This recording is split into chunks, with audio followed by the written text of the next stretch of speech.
All right. So we're back. Um, so did you find that interesting, having and useful having to describe your arrays that you elicited to your uh, and fun and fun. One of the things that I was noticing as I walked around and was listening in on you doing it, was a number of times I noticed that sometimes you would take a pattern that was being described in somebody's array. Somebody would take a pattern that was being described in the exemplar's array and do something with it. That is, think about how they could apply that to themselves or in some other situation. And I think that's just really wonderful. I was really happy to hear that and see that. Well, what we've been doing up until this point is we've been doing a particular kind of modeling. That is, we've been modeling an individual. It's getting an idiosyncratic model. There's a good word, idiosyncratic model. It's idiosyncratic in the sense that in the models that you've elicited and that we've been talking about, they capture a lot of the idiosyncratic patterns of that particular person. And I think most of the modeling that you'll want to do is exactly of that kind. It used to be in the old days 2 years ago,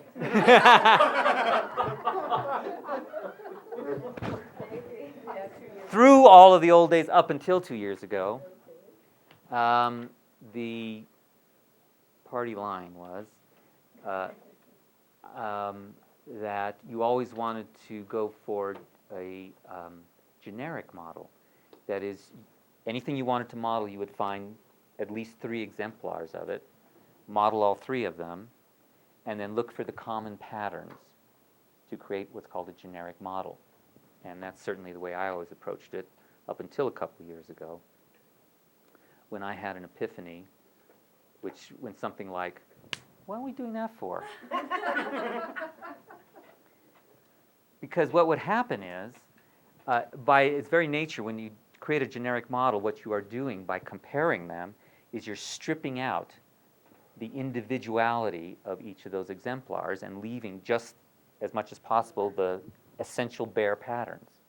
Okay, that is useful, and in fact, that's what one of the things we're going to do this afternoon, because then you have a model that is going to be easier to disseminate, to use with many different people, because it's not going to be filled with all these personal idiosyncrasies that other people are going to have difficulty relating to or taking on. You guys follow me? So we're just operating at the structural level then, and so that's a really useful thing. However, in fact, most of the modeling people do, they do for themselves. Somebody's got some ability that they would like to have, or they know there's some ability they would like to have, and they want it for themselves. And what I have found is that when you strip out all of those idiosyncratic elements, you lose a lot of the richness. You can lose a lot of the richness of the ability. A lot of the little things that really can make it work and make it something that's deep and effective. So I actually recommend that when if there's something you want for yourself, that what you do is you find an exemplar who does it, who manifests that ability the way you want to manifest the ability. So for instance, if you were modeling the ability to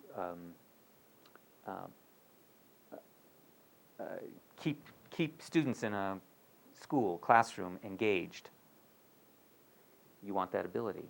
Well, you might go into one classroom and let's say you find 2 teachers, both of whom are good at doing that. That is, anybody who watches them or listens to them would say, yes, they are good at keeping the students engaged. You come into one classroom and you watch one teacher, and one teacher is very kind of frenetic and nervous and always moving around, trying to be in touch with every one of the students all the time. Students are having a great time. The teacher, by the end of the day, is absolutely exhausted, and goes home worrying about the students, and then prepares herself to come back the next day and give it everything, that she's got, and it works. Next door, there's another teacher who's also good at keeping students engaged. You come in, and this person is calm, relaxed, moves fluidly. Students, of course, are engaged as well. By the end of the day, she feels fine. She's got plenty of energy. Does not go home and worry. All right? Now, if we were doing a generic model, we would model both of these exemplars, compare them, and find out what's the same about how they are organizing their internal experience and their behavior. And we would find commonalities. Pull those out, and that would create our generic model. Okay?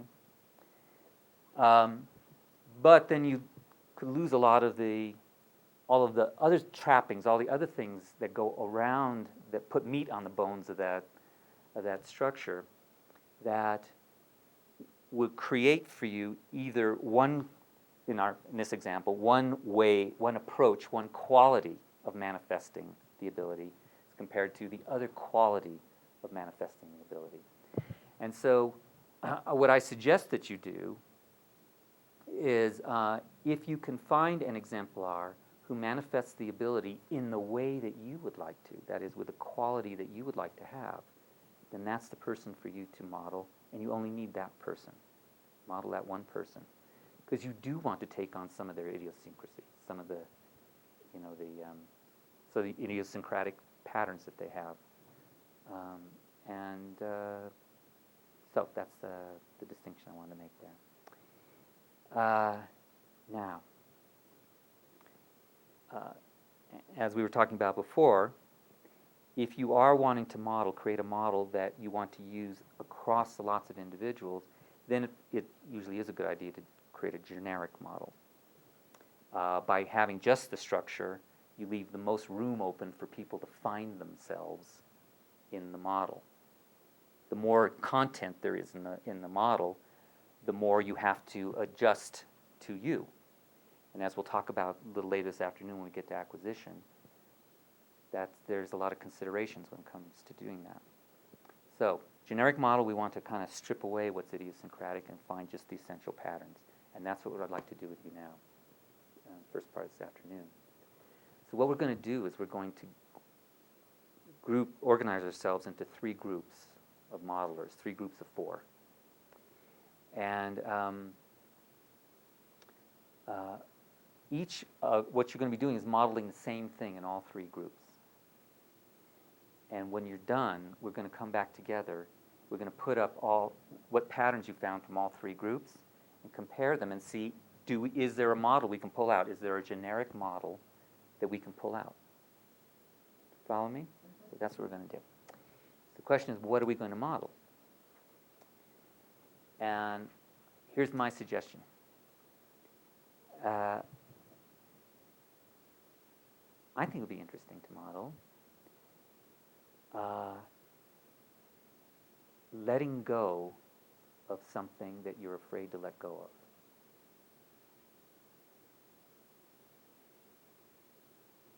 Now, I have other suggestions if this one doesn't work for us, but that's the one that seems interesting to me. That's something I've never modeled that. This would be absolutely fresh to me, and I think it might be an interesting thing to know. How do you let go? What's involved? What makes it possible to let go of something that you're afraid to let go of? Now, so first of all, we need to find out if we've got exemplars of that. So, in this case, I'm looking for what we want to pick is one of those abilities. This is something that probably every one of us has done at some time or another. There's lots of things that you can model that are general human abilities, general human experiences, and those things are, in some respects, the most interesting things to model because they can be applied anywhere. For instance, the ability to persevere. everybody has examples of persevering at something. The ability to be passionate about something. Everybody has probably at least one example. The ability to make difficult choices. These are all things that you wouldn't say, well, I'm an expert, I'm an exemplar of any of these things. But all of us have them in our experience at one time or another. So anybody can serve as an exemplar because you've had the experience of doing it. Do you guys follow me? Mm-hmm. Great. So what we need to think about now is if we can use that as the thing that we're going to model, the ability to let go of something you're afraid to let go of. For instance, you could have been an idea that you had that you were afraid to let go of for some reason. Could have been something you were afraid to let go of, a home or a possession. Could have been afraid to let go of a relationship or of a person. Could have been afraid to let go of a plan or of a future. Or let go of a job, let go of a present situation you're in. You're in, for example, you're in some unpleasant current employment situation. It'd be better for you to let go. You ought to let go of it, but you can't. You're afraid. What'll happen if I let go of it? Will I be able to make a living? What will I do with my life? And so you hold on to it, even though you really ought to let go of it. You know what I'm talking about? Those kinds of experiences. Same thing could be true of a relationship or an idea or a thing. So, what do you guys think about that? That be interesting to model out? Okay. I've been following you, but there is one thing that's just a little cloudy in my mind, and that is, okay, we're getting into groups of 4, and let's say that we choose this exemplar situation of letting go of something and being afraid to let go of. Yes. And I'm drawing kind of a blank at that point. Is each one of us going to... Yeah, I haven't got to that yet. I haven't got yet to that. Oh, okay, yeah. We're just going, is this what we're going to model? Okay. What will happen is then one of you then will be the exemplar. One of you will say, okay, I have an example of... So we only need 3 people in the room who have a good example or examples of letting go of something that they were afraid to let go of. But they ultimately did. That's part of it. It has to be, you were afraid to let go of it, but at some point or eventually you were able to let go of it. Okay? That's what we want to find out, how to do that. All right? So, are there at least, who here has examples of that in their experience?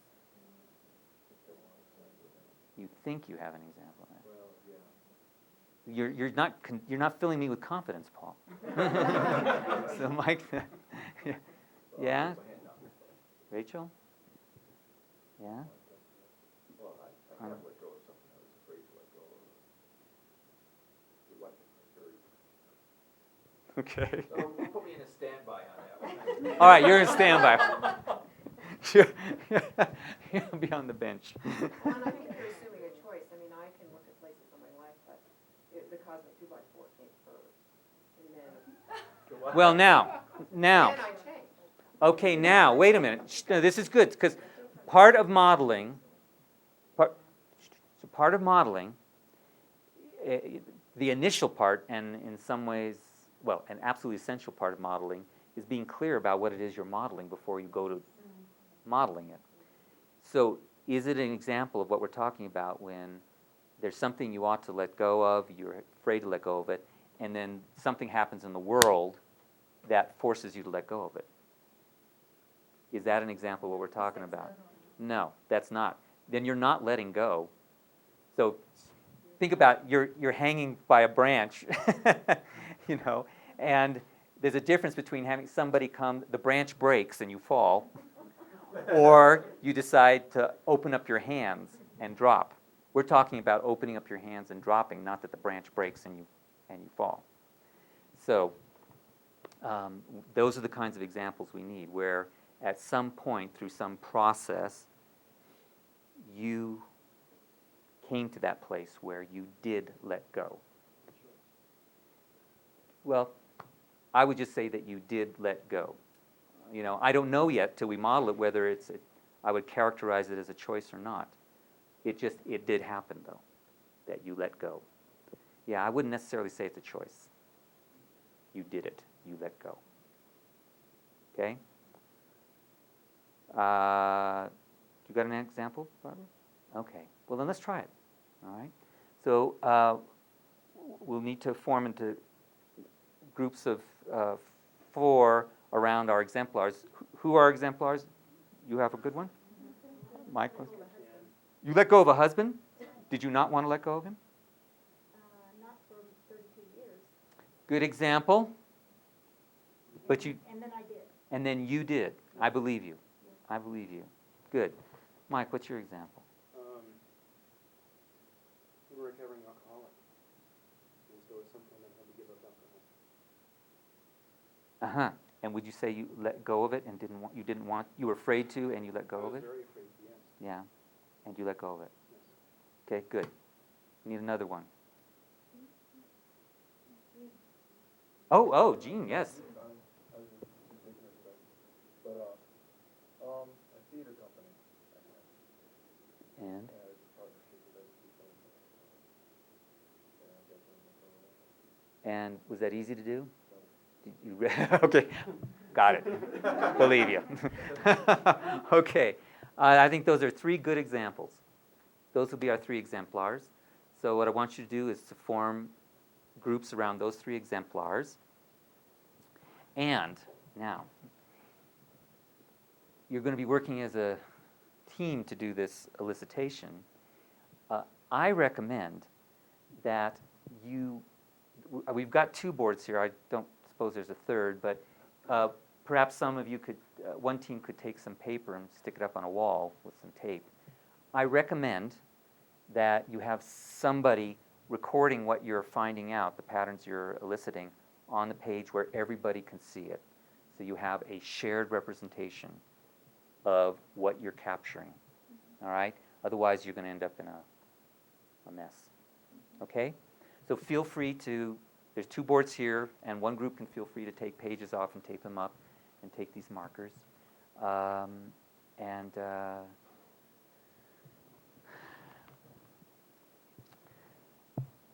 Let's take take an hour for the elicitation. All right? At the end of the hour, we'll come back here. At the end of the hour, we'll take a break, but after that, we'll come back here. We'll take a look at our information and see if there's some patterns across the 3 exemplars. All right? Maybe we'll come up with a model for letting go. Yeah? Okay, go to work.